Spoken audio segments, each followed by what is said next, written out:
Bonsoir tout le monde, bienvenue sur le plateau du 20h et au sommaire de ce journal, nous allons donc vous parler de l'assassinat de William dans une cantine sur Saint-Berger-de-France, Fortnite, l'interview de ses développeurs, mais avant tout ça, nous allons retrouver C'est pas commun, c'est la commune, présenté par Fred et Rémi.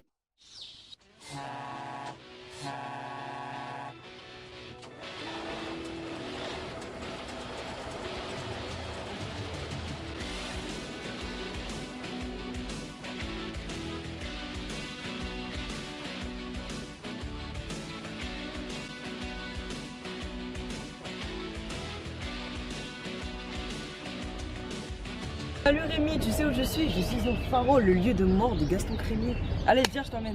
Dis-moi Rémi, pourquoi Gaston Crémier participait-il à la commune? Gaston Crémieux est né à Nîmes le 22 juin 1836, issu d'une famille juive du comtat venessin. Gaston Crémieux était très sensible à la grande misère des ouvriers marseillais. C'est pour cela qu'il demanda au préfet des Bouches-du-Rhône prendre des mesures urgentes pour mettre fin à la situation des travailleurs marseillais. Il préconise la création d'un syndicat prenant la défense des travailleurs marseillais. Mais Rémi, faut que tu m'expliques quelque chose. Par où a commencé cette colère des Marseillais? Et comment on en est arrivé là?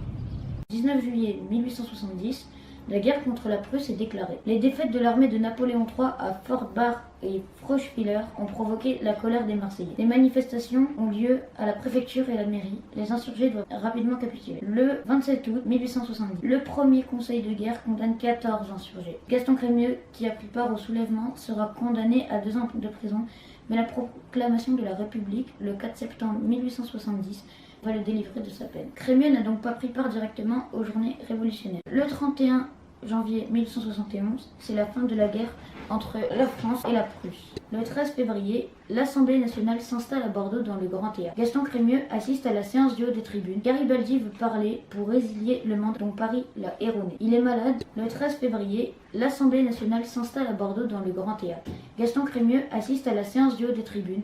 Garibaldi veut parler pour résilier le mandat dont Paris l'a erroné. Il est malade et veut conserver sa nationalité. Des hurlements couvrent sa voix. Alors, des tribunes, Gaston Crémieux s'écrie « Majorité rurale, honte de la France !»